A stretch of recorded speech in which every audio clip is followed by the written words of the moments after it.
दूध वाला। अंत तक बने रहिए। बिकनूर नामक एक नगर में रहता था एक राजा चंद्रसेना। उसका मंत्री कबीर सिंह उसके दूध का कारोबार संभालता था। उन्होंने बहुत सारी स्वस्थ गायों को पाला जो अच्छा और गाढ़ा दूध देते थे। ये दूध सारे गांव में बेचा जाता था।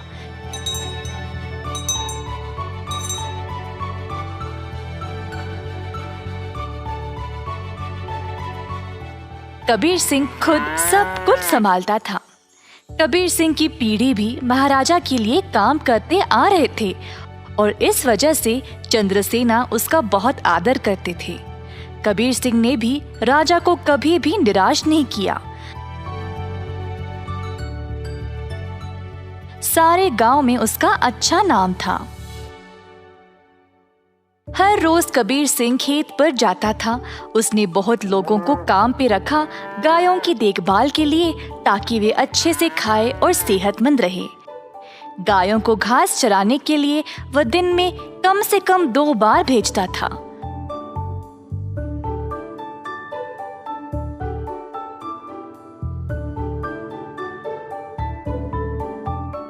वह हमेशा ध्यान रखता था कि दूध साफ सुथरा रहे।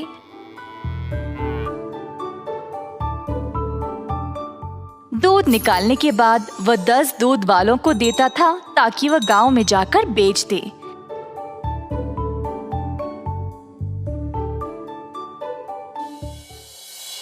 दूध वाले कबीर सिंह को पैसे देते थे और कबीर जाकर चंद्रसेना को। चंद्रसेना ने देखा कि कैसे कबीर ईमानदारी से काम करता था और उस पे पूरा भरोसा रखा। महाराज कबीर के साथ अच्छा बर्ताव करते थे और कबीर राजा के बारे में भी अपनी बहनों को बताया करता था। एक दिन जब कबीर घर वापस आया तो उसने अपने बहनों को बहुत गुस्से में और परेशानी में देखा। क्या बात है, तुम सब इतने गुस्से में क्यों हो? हम तीनों की उम्र हो गई है शादी के लिए, पर क्या फायदा, शादी के लिए पैसे ही नहीं है। कपड़े और गहनों को छोड़ो, हमारे पास खाने पीने के लिए पैसे काफी नहीं है।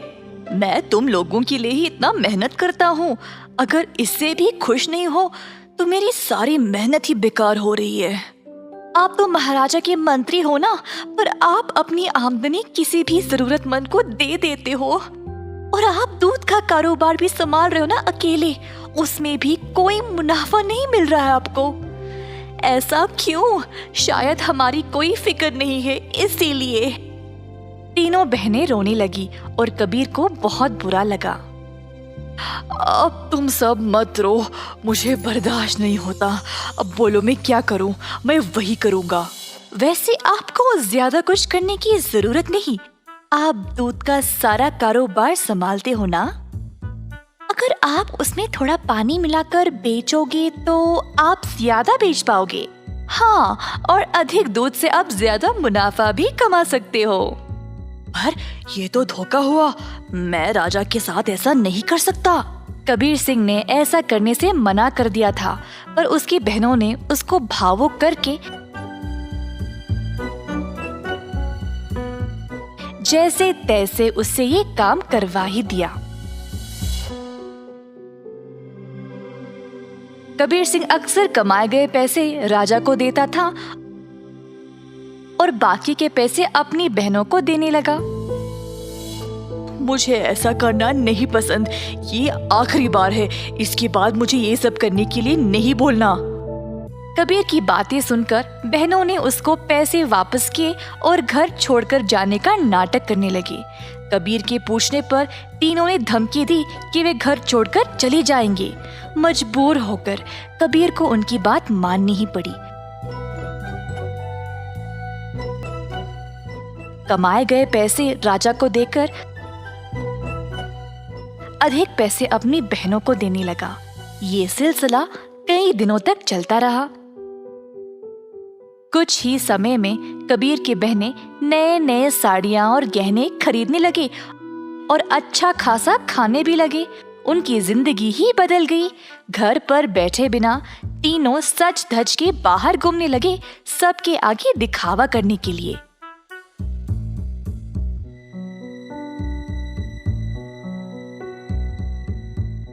गांव के सारे लोग हैरान रह गए और आपस में बातें करने लगी। ये तीन बहनें कबीर की कमाई को ऐसे इस्तेमाल कर रहे हैं। मैंने कभी नहीं देखा किसी को ऐसा करते हुए। पर कबीर सिंह के पास इतने पैसे आए कहाँ से? सब लोग कबीर के बारे में बातें करने लगे और बाकी के मंत्री कबीर की कमाई पर ईर्ष्या करने लगे, तो इस बात पर जांच करना शुरू कर दिए।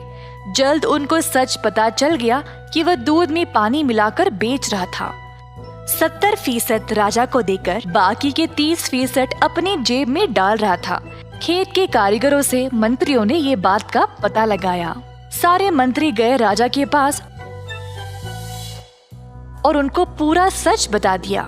अब क्योंकि राजा को कबीर से बहुत लगाव था, उनको इस बात पर यकीन ही नहीं हुआ, पर उनके पास और कोई रास्ता नहीं था सिवाय कबीर को दंड देने का। तीनों बहनें आए कैद खाने अपने भाई को देखने के लिए और उनको बहुत बुरा लगा कि उनकी ही वजह से उनका भाई आज जेल में बंद पड़ा है।